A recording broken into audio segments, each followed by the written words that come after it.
Financial analysis में जो भी आज तक हम पढ़ेंगे उसका टेस्ट होगा एवरी वेंसडे, जो हमारा टेस्ट होता है।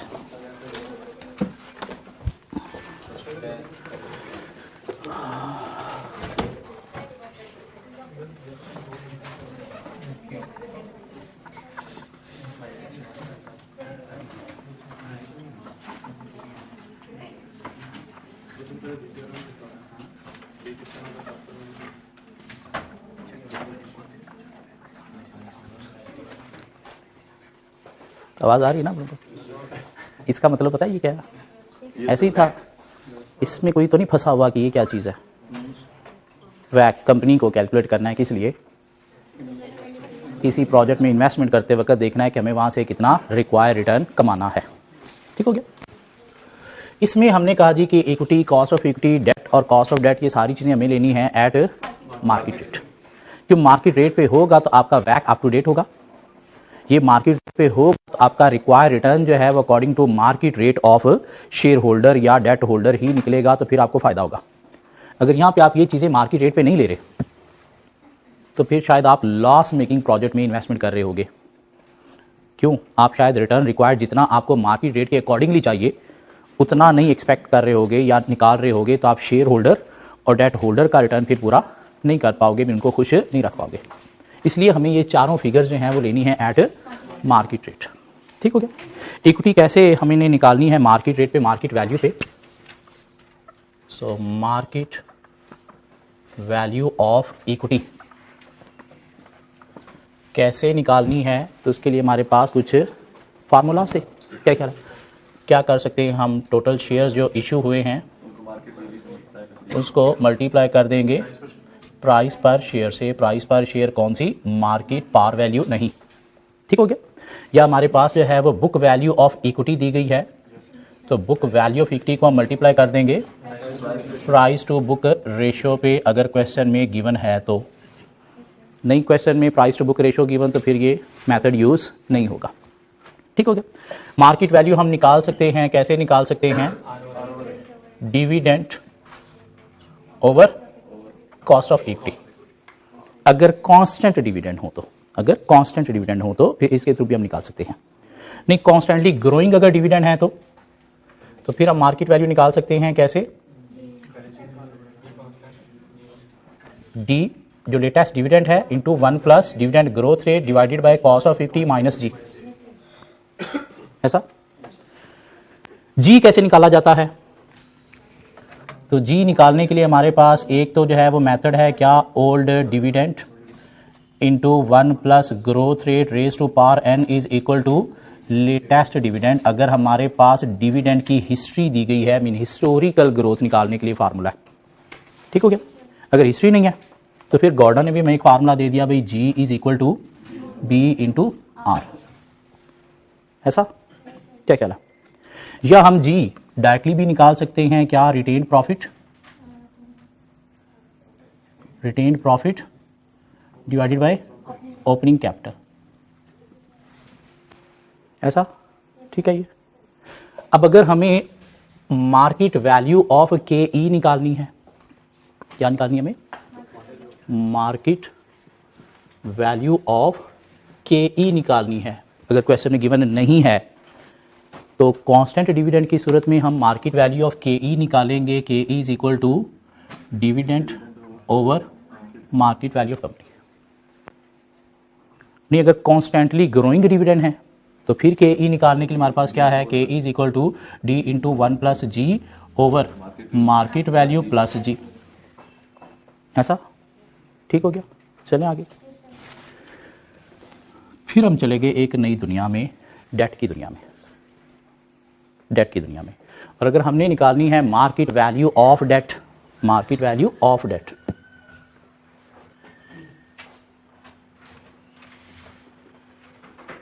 तो देखेंगे डेट का टर्म मैच्योरिटी पीरियड कितना है। सपोज 4 ईयर है तो क्या करेंगे? Year 1, year 2, year 3, year 4। 100 face value है, 10% कूपन रेट है तो क्या करेंगे? हम इंटरेस्ट ले लेंगे। इंटरेस्ट मीन कूपन रेट ले लेंगे कितना? 10 10 10 जो हम पे कर रहे हैं डेट होल्डर को, वो इंटरेस्ट जो हम पे कर रहे हैं इसको डेट होल्डर को कूपन रेट। ठीक हो गया। अगर कोई टैक्स है तो हम क्या करेंगे, टैक्स सेविंग उसमें से माइनस कर देंगे। सपोज टैक्स है 30%।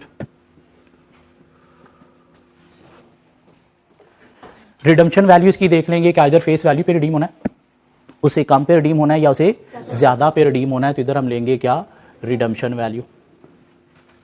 सपोज फेस वैल्यू पे हम रिडीम कर रहे हैं, तुम्हारे पास जो नेट कैश फ्लोज आ गए वो क्या बने, 777107।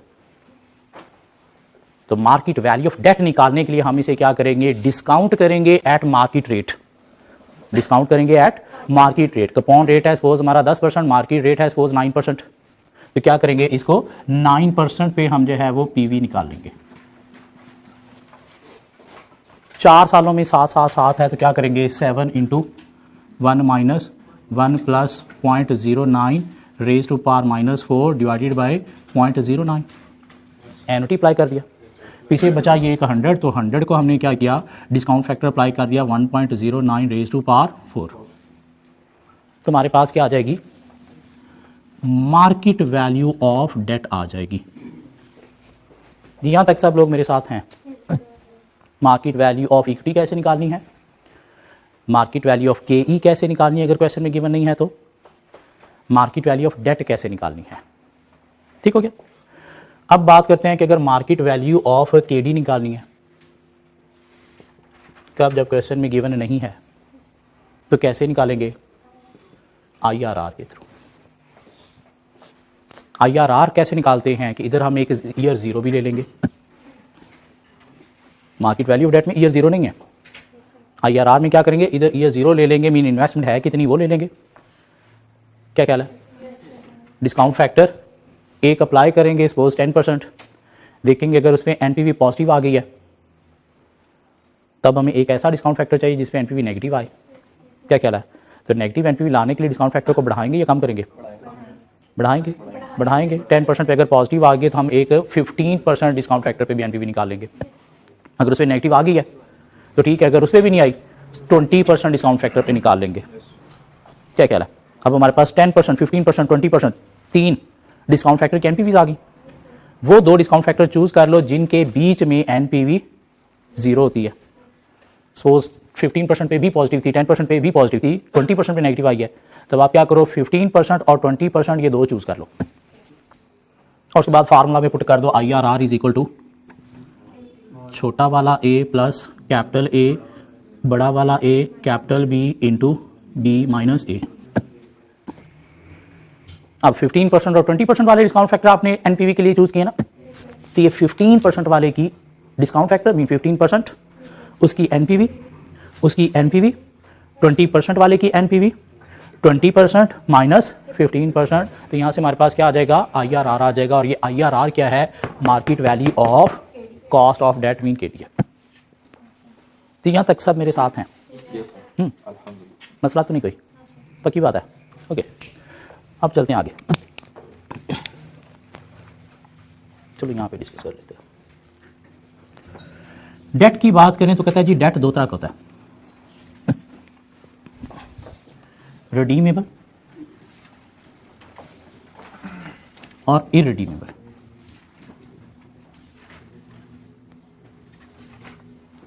डेट 2 तरह का होता है, रिडीमेबल और इरिडीमेबल। रिडीमेबल डेट क्या है, जिसका कोई टाइम पीरियड डिफाइन है कि उतने टाइम के बाद इसने रिडीम होना है। 4 साल डिफाइन था, 4 साल के बाद इसने रिडीम होना है। मीन आपको जो आपकी वैल्यू है, फेस वैल्यू आपको वापस मिलनी है।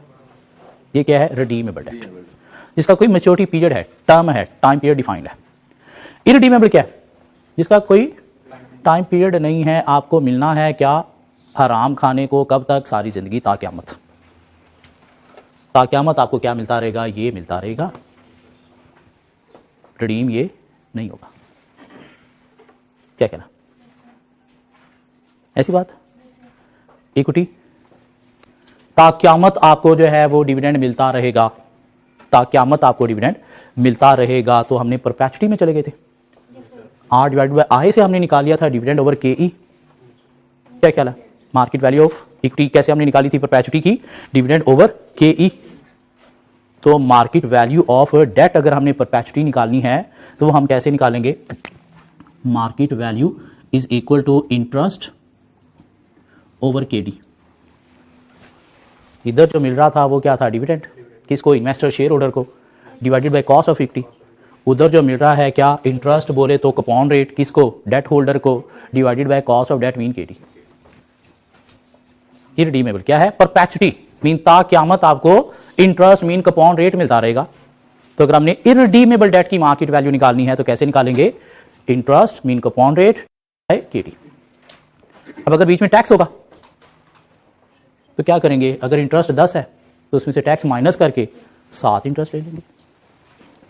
या इसको यूं भी लिखा जा सकता है, market value is equal to interest into 1 minus T mean tax rate divided by KD। Tax rate है 30%, तो क्या करेंगे 1 माइनस 30%, इंटरेस्ट कितना है 10, तो क्या बन जाएगा 10 माइनस 30%, तो ऑटोमेटिकली पीछे कितना बच जाएगा, 7 बच जाएगा डिवाइड बाय KD। क्या कह रहा, हाँ इस तरह निकालेंगे इंटरेस्ट ओवर KD। तो हमने क्या करना है, इंटरेस्ट कौन सा लेना है, आफ्टर टैक्स वाला। क्या कह रहा है, कूपन रेट है कितना 10, 30% टैक्स है, माइनस करेंगे तो कितना बन जाएगा 7, तो 7 बाई KD। यूं जाना है तो क्या करेंगे 10 into 1 minus 30% divided by KD, तो 1 माइनस 30% से भी क्या बचेगा, पीछे 7 ही बचेगा। क्लियर होती है बात। इरडीमेबल डेट की मार्केट वैल्यू कैसे निकालनी है, इंटरेस्ट ओवर KD। क्यों, ये क्या है, परपेचुटी है। अगर टैक्स का फैक्टर है तो interest into 1 minus T over KD। Redeemable debt जो रिडीम होगा, सपोज 100 फेस वैल्यू है, 10% कूपन रेट है, रिडम्पशन वैल्यू 100 है, 4 साल टर्म है, तो उसकी मार्केट वैल्यू कैसे निकालेंगे, ये अभी जो हमने निकाली।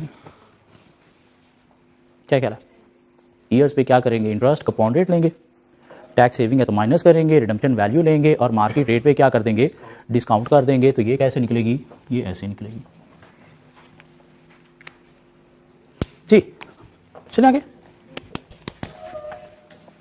ओके हाँ, एक एग्जांपल कवर करते हैं। सो कंपनी का डेट स्ट्रक्चर है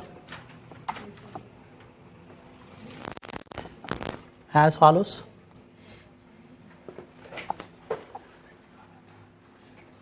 %12 इरडीमेबल डेट है जिसकी बुक वैल्यू है सपोज 1 मिलियन। 14% रिडीमेबल डेट है जिसकी सपोज वैल्यू है 800,000।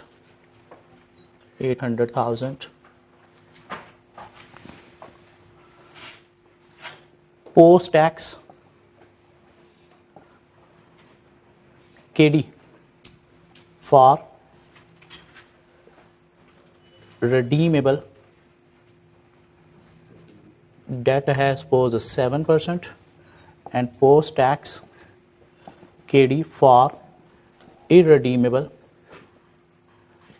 debt है suppose 10%। required calculate market value of both debts। Good luck everybody, try करें please।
वो तो क्वेश्चन तो नहीं दे दिया मैंने।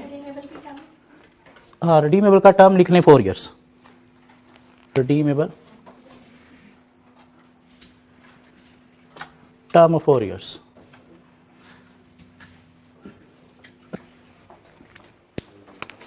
क्यों रिडीमेबल है, रिडीम होना है तो कितने पीरियड के बाद होना है, पीरियड मेंशन होना जरूरी है। गुड लक एवरीबॉडी, ट्राई करें प्लीज। लोग ट्राई कर रहे थे तो उनको पता चला टाइम पीरियड नहीं है, उन्होंने पूछा। इधर कौम अभी तक सख्ते में बैठी है।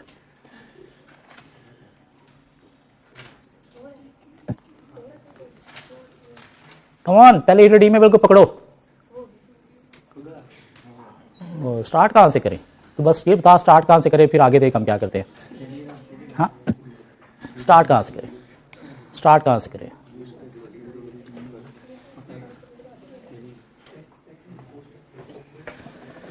जब भी हम किसी डेट की मार्केट वैल्यू निकालेंगे तो हम एज्यूम करेंगे कि एक डेट की जो है वो फेस वैल्यू है 100। क्या एज्यूम करेंगे, डेट की फेस वैल्यू कितनी है 100 एज्यूम करते हुए मार्केट वैल्यू निकालने जाएंगे। कैसे निकालेंगे मार्केट वैल्यू? पहले अगर हम इरडीमेबल की बात करें, कूपन रेट कितना है 12%। ये जो 12% इरडीमेबल डेट है, ये 12% क्या है, इसका कूपन रेट जो हम कंपनी पे करेंगे किसको, डेट होल्डर को। ठीक है, कूपन रेट कितना है 12%। ठीक हो गया। दिस मीन 100 वाला एक डेट अगर हो तो उसका कूपन रेट कितना है 10%। तो अगर हम पहले इरडीमेबल की बात करें तो टैक्स इसमें नहीं लिखा हुआ, टैक्स भी लिख लें साथ 30%।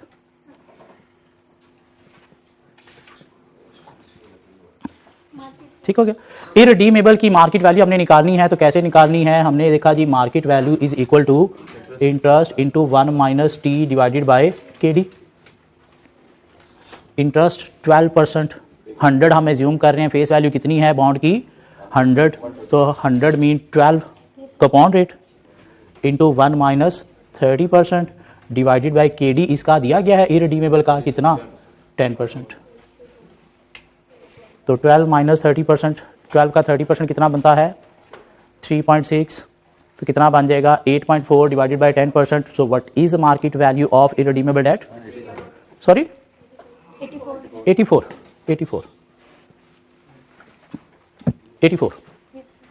इसका मतलब क्या हुआ कि हर 100 वाले की मार्केट वैल्यू कितनी है 84। हर 100 वाले इरडीमेबल डेट की मार्केट वैल्यू कितनी है 84। तो हमने देखना है ये जो 1 मिलियन इरडीमेबल डेट पड़ा है बुक वैल्यू, इसकी मार्केट वैल्यू कितनी है। क्या ख्याल है? तो अगर 1 मिलियन जो है वो टोटल है और हर 100 वाले की वैल्यू कितनी है 84, हर 100 वाले की वैल्यू कितनी है 84, तो 1 मिलियन की मार्केट वैल्यू आपके पास आ जाएगी कितना 840,000। डेट की मार्केट वैल्यू निकालते वक्त हम क्या अज्यूम करेंगे कि फेस वैल्यू एक डेट की कितनी है 100। तो यहां पे हमने अज्यूम किया कि एक डेट की फेस वैल्यू है 100, उस पर 12% कूपन रेट है, मीन इंटरेस्ट कितना है 12, टैक्स भी है 30%। सो 1 minus tax rate over KD question में गिवन था। तुम्हारे पास एक डेट की वैल्यू आ गई जिसकी फेस वैल्यू कितनी है 100, मार्केट वैल्यू क्या निकली 84। तो हर 100 वाले की वैल्यू है 84, तो ये जो 1 मिलियन बुक में पड़ा है इसकी मार्केट वैल्यू फिर कितनी हुई कि 1 मिलियन, और हर 100 वाले की वैल्यू कितनी है 84। तो क्या करेंगे इंटू 84 डिवाइडेड बाय 100 करेंगे, तुम्हारे पास 840। ये जो 1 मिलियन का इरडीमेबल डेट पड़ा है उसकी मार्केट वैल्यू कितनी है, कितनी 0.84 मिलियन।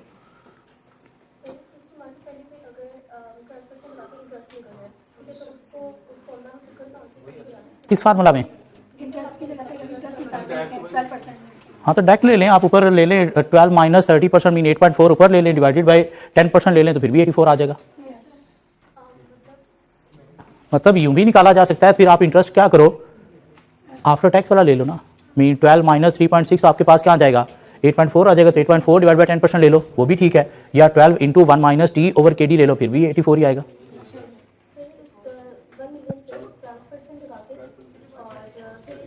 1 मिलियन पे 12% निकाल के नहीं वैसे नहीं आपने निकालना, आपने ऐसे निकालना है। यही तो मैं आपको सिखा रहा हूं कि आपने क्या करना है, पहले एक डेट की वैल्यू निकालनी है, एक डेट जिसकी फेस वैल्यू है 100, ठीक हो गया, उसकी मार्केट वैल्यू आई कितनी 84, मीन हर 100 वाले डेट की मार्केट वैल्यू है 84। हर 100 वाले की मार्केट वैल्यू है 84, तो ये जो 1 मिलियन के डेट पड़े हैं इनकी मार्केट वैल्यू कितनी है? सो 1 मिलियन इंटू 84 डिवाइडेड बाई 100 के हर 100 वाले की वैल्यू कितनी है? 84, तो 1 मिलियन की कितनी आ गई? 840,000। वो तो आपने कैलकुलेटर पे कर दिया, आप प्रेजेंट भी तो करना है ना, स्टेप्स के मार्क्स भी तो लेने ना हमें, एग्जामिनर को भी तो बताना है ना हमने कैसे निकाला है।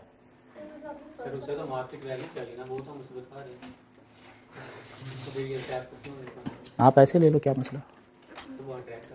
हाँ आप ऐसे ले लो, कैलकुलेटर पे तो IRR भी निकल आएगा,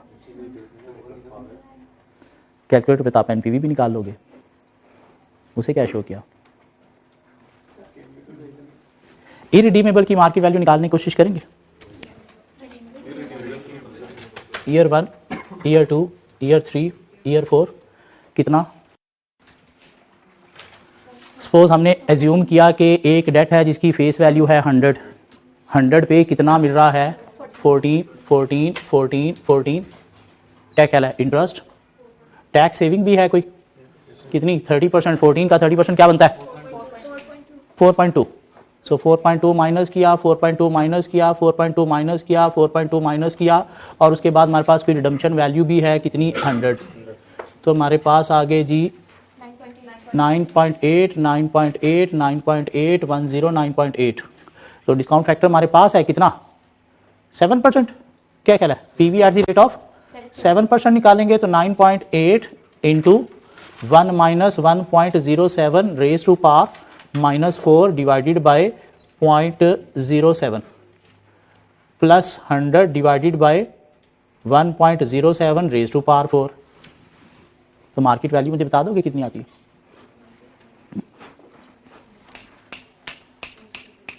कैलकुलेशन 875,873 है। मुझे यहाँ पे मार्केट वैल्यू एक 100 वाले डेट की चाहिए कितनी? मिस कितनी? 109.48। 109.48। सब इस चीज के साथ एग्री करते हैं? देख लो कि डिफरेंट कहना चाह रहा है, नहीं सब एग्री कर रहे हैं। दिस मीन एक 100 वाले डेट की मार्केट वैल्यू है 109.48। तुम्हारे पास बुक वैल्यू कितनी पड़ी है? 800,000। तो हर 100 वाले की वैल्यू है 109.48, कितने वाले की? 100 वाले की। तो इंटू 109.48 डिवाइड बाय 100 कर दो, तो आपके पास ये जो 8 लाख के आपके पास पड़े हैं डेट, इसकी मार्केट वैल्यू आ जाएगी कितनी? 875 840। क्या कहला? बुक वैल्यू कितनी थी? 8 लाख। मार्केट वैल्यू कितनी आ गई? 875,840। कैसे? पहले हमने एक 100 वाले डेट की मार्केट वैल्यू निकाल ली और वो कितनी आई? 109.48। इसका मतलब क्या है कि 100 वाले डेट की मार्केट वैल्यू इतनी है, तो इसकी फिर मार्केट वैल्यू क्या होगी? इंटू दिस डिवाइडेड बाय 100 के 100 वाले की इतनी है, तो इसकी इतनी है।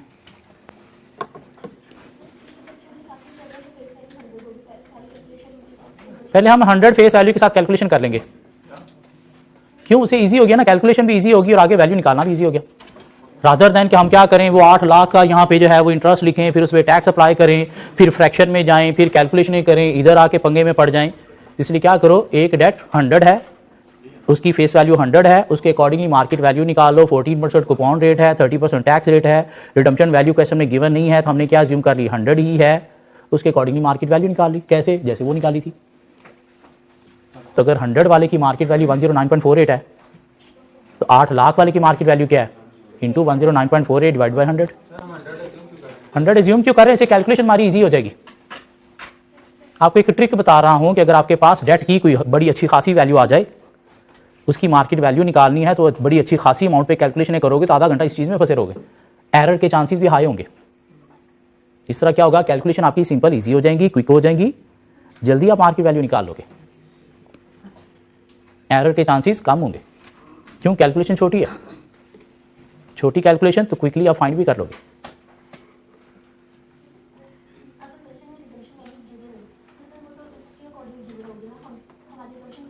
हो सकता है क्वेश्चन के अंदर ही वो कह दे कि अज्यूमिंग फेस वैल्यू 100 तो रिडम्पशन वैल्यू 105 है, यूं भी क्वेश्चन आ सकता है कि डेट की वैल्यू इतनी है, नीचे उसने कह दिया कि assuming face value of debt and its redemption value is 105, तो फिर भी इसी पे जाना पड़ना है। क्या कह रहा है? फिर भी इसी पे जाना पड़ना इसलिए बेहतर नहीं डायरेक्टली इस पे आ जाओ, क्योंकि जब भी आपको रिडम्पशन वैल्यू देगा तो इस तरह से डेट की वैल्यू देकर रिडम्पशन वैल्यू नहीं देगा, वो आपको फेस वैल्यू के अकॉर्डिंग रिडम्पशन वैल्यू देगा, फेस वैल्यू के अकॉर्डिंग रिडम्पशन वैल्यू देगा। ठीक हो गया? चलिए आगे, एक क्वेश्चन नंबर 34 आपको मिलेगा। क्वेश्चन 31, 32, 33 हम कर चुके हैं। ये 31 से ऑनवर्ड किसी के पास क्वेश्चन नहीं तो मुझे ले सकता है।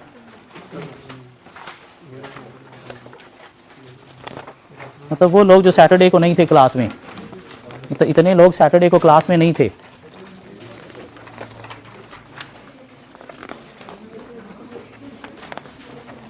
जी क्वेश्चन 31 से 34 किसी को चाहिए? 31 से 34 किसी को चाहिए? सबके पास है? पक्की बात है?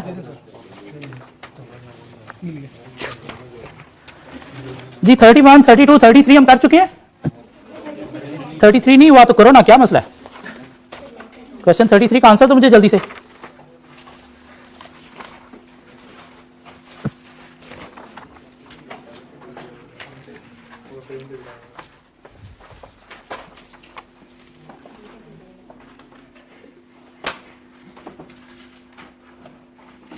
थर्टी थ्री का आंसर देने के लिए आपको ये चीज चाहिए सिर्फ,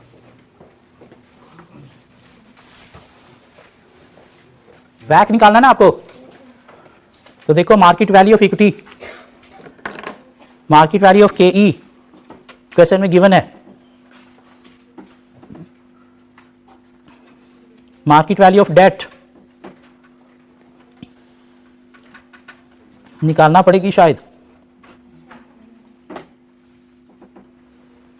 और मार्केट वैल्यू डेट के साथ साथ आपको केडी भी निकालना पड़ेगा।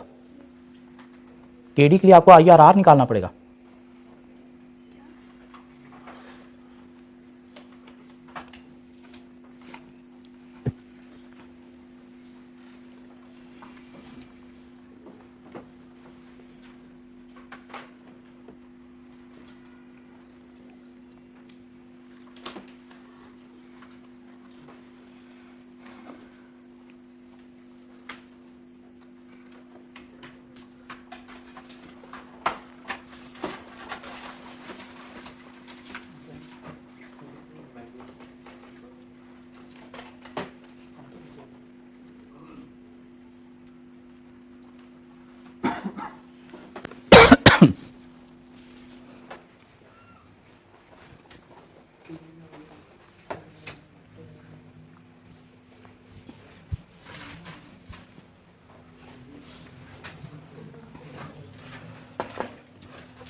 डम्पशन वैल्यू नहीं देगी तो 100 एज्यूम कर लो, डम्पशन वैल्यू नहीं देगी तो 100 एज्यूम कर लो।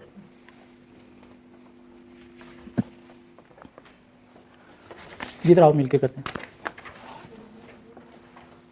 हमें चाहिए वैक, वो निकलेगा कैसे, equity into cost of equity plus debt into cost of debt divided by equity plus debt. This mean question के अंदर हमें 4 फिगर चाहिए, equity, cost of equity, debt, cost of debt. पहले देखो क्वेश्चन में गिवन क्या है। कॉस्ट ऑफ इक्विटी गिवन है 24%, market value of debt given है 102.5, 102.5, 102.5 है एक 100 वाले डेट की वैल्यू। तो टोटल डेट है कितना, 10,000। टोटल डेट है कितना, 10,000। तो 100 वाले की मार्केट वैल्यू है 102.5 डिवाइडेड बाय क्या कर देंगे 100, तो आपके पास 10,000 की मार्केट वैल्यू आ जाएगी। कितनी, 10250। इसलिए मैंने कहा कि आपने मार्केट वैल्यू निकालते वक्त 100 फेस वैल्यू एज्यूम करके फिर मार्केट वैल्यू एक डेट की निकालनी है, उसके बाद फिर टोटल पे वो फ्रैक्शन अप्लाई करनी है। क्यों, इस क्वेश्चन के अंदर मार्केट वैल्यू 102.50, फेस वैल्यू 100 दी गई है। ठीक हो गया, ओके। सो बाकी हमें 2 चीजें चाहिए, मार्केट वैल्यू ऑफ इक्विटी चाहिए, मार्केट वैल्यू ऑफ केडी चाहिए। तो हम चलते हैं जी मार्केट वैल्यू ऑफ इक्विटी जो है करने की कोशिश करते हैं। मार्केट वैल्यू ऑफ इक्विटी निकालने के लिए हमें क्या चाहिए जी, total shares into price per share नहीं given, book value into price to book ratio नहीं गिवन।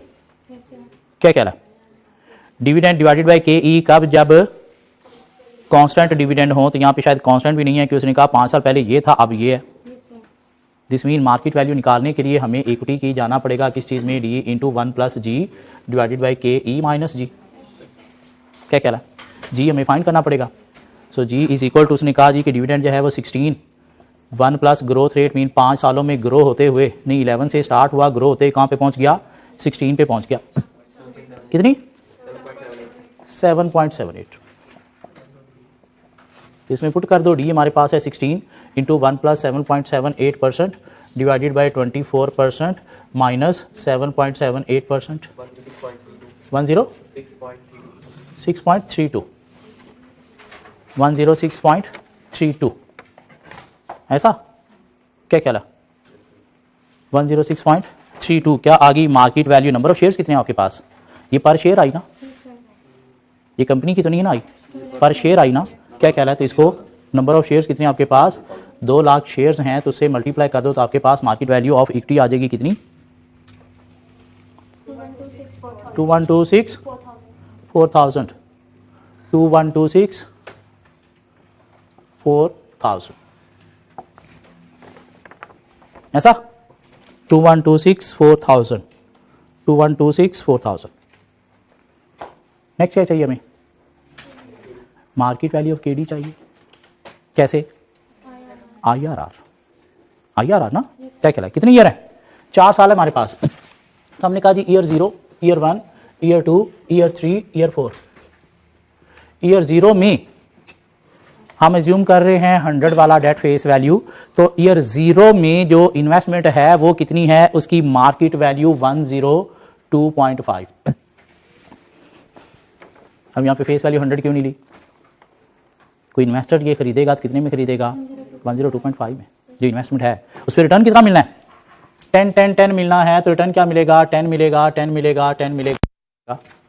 इंटरेस्ट इन, ये क्या है आपकी इनिशियल, और ये इंटरेस्ट।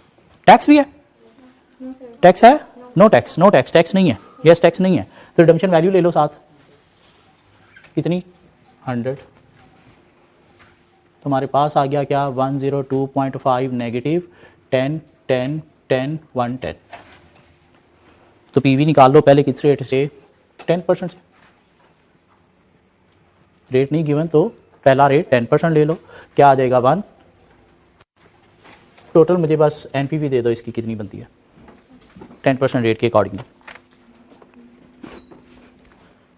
क्या निकाल देंगे, 102.5 negative plus 10 into 1 minus 1.10 raise to power -4 divided by 0.1।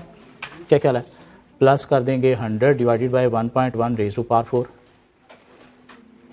कितना, सॉरी ये 102.5 माइनस किया उसमें से, दोबारा बाकी चेक करके बताएं मुझे प्लीज।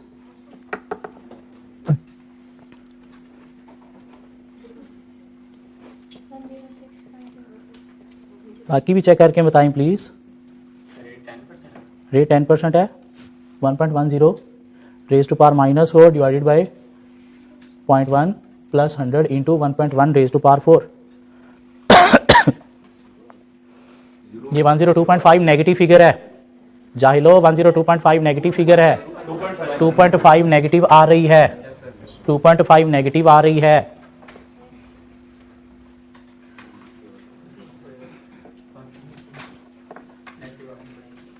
टू 2.5 नेगेटिव आ रही है, पक्की बात है। चलें आगे। एक तुका आपको बताऊं, जब आप कूपन रेट पे ही एनपीवी निकालोगे तो फेस वैल्यू और मार्केट वैल्यू का जो डिफरेंस है वो नेगेटिव एनपीवी आ जाएगी। कूपन रेट पे जब भी आप डिस्काउंट फैक्टर अप्लाई करोगे, ये हमने क्या किया, कूपन रेट पे डिस्काउंट फैक्टर अप्लाई किया। जब भी कूपन रेट पे आप डिस्काउंट फैक्टर अप्लाई करोगे तो एनपीवी 0 आएगी। क्या कह रहा है, 100 आएगी, सॉरी 100 आएगी। अब चूंकि ये 102.5 नेगेटिव था तो 100 के साथ वो जब नेट हुआ तो क्या आ गया, -2.5। क्यों, वहां से एक्स्ट्रा था क्या, 2.5 भी एक्स्ट्रा था ना, वो बच गया पीछे। अब नेगेटिव आ गई, पॉजिटिव लेने के लिए क्या करना पड़ेगा, एनपीवी रेट कम करना पड़ेगा, ज्यादा करना पड़ेगा, कम करना पड़ेगा। कितना कम करना पड़ेगा, PV at the rate of 5% निकाल लो। कैसे निकालेंगे, 102.5 plus 5 into 1 minus 1.05 raise to power -4 divided by 0.05 plus 100 over 1.05 raise to power 4।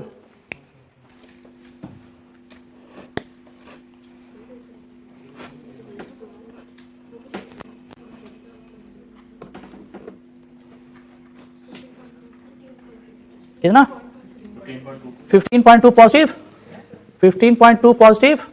सब एग्री करते हैं मेरे साथ। IRR is equal to small a plus capital A minus capital B into B minus A। So small a हमारे पास कितना है, 5% plus उसकी NPV 15.2 minus वो पॉजिटिव हो जाएगा 2.5 और इंटू हो जाएगा कितना, 5%। सो what is IRR, what is IRR, 9.29, 9.3% ले लूं। फार्मूला में पुट कर दो सारी figures. What is equity, market value of equity 21,264,000 into 24% KE plus what is debt, market value of debt, market value of debt, what is market value of debt, 10250 into 9.3% divided by 21,264,000 plus 10250। So what is WACC, what is WACC, what is WACC,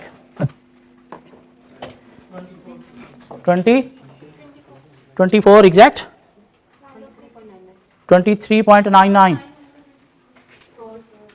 24%, 24%।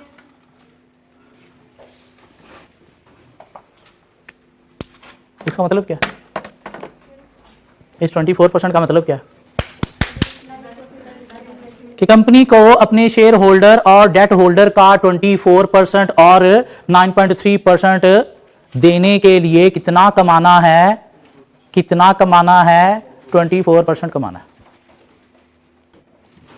क्या ख्याल है, यही है ना कि company ने आगे जो प्रोजेक्ट में इन्वेस्टमेंट करनी वहां से कितना कमाना है, इतना कमाना है। किस लिए, इनका ये देने के लिए और इनका ये 9.3% देने के लिए। इजी। क्वेश्चन 34 आपके पास है, क्वेश्चन करें करें करें, जल्दी नोट करें।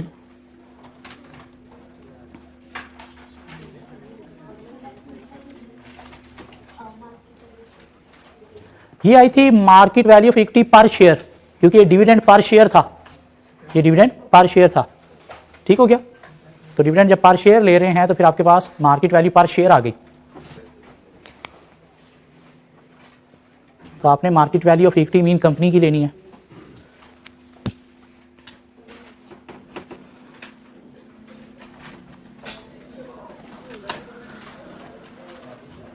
क्वेश्चन 34 आपके पास है, उसके लास्ट पे 3 लाइनें लिखेंगे, उसमें कोई डाटा मिसिंग है, लिखें post tax KD, post tax KD for redeemable date,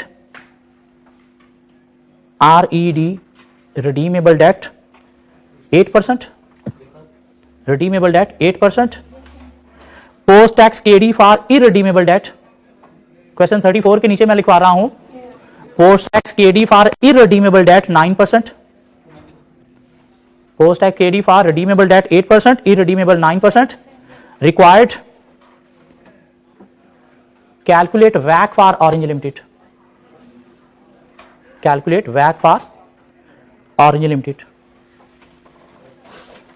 निकलेगा क्या कहला मीन दो डेट है आपको, तो आपको दोनों डेट की क्या करना है, मार्केट वैल्यू निकालना पड़ेगी, ठीक हो गया। और वैक निकालने के लिए जब दो डेट हैं तो एक डेट ये था तो साथ आगे दूसरा डेट आ जाएगा, नीचे यहाँ पे दूसरा डेट आ जाएगा, क्योंकि इक्विटी एक है डेट दो है, क्या कहला, तो एक डेट का डाटा ये ले लिया, एक डेट का डाटा यहाँ पे ले लेंगे और नीचे भी इस तरह से एक डेट का और ले लेंगे, तो वैक आ जाएगा।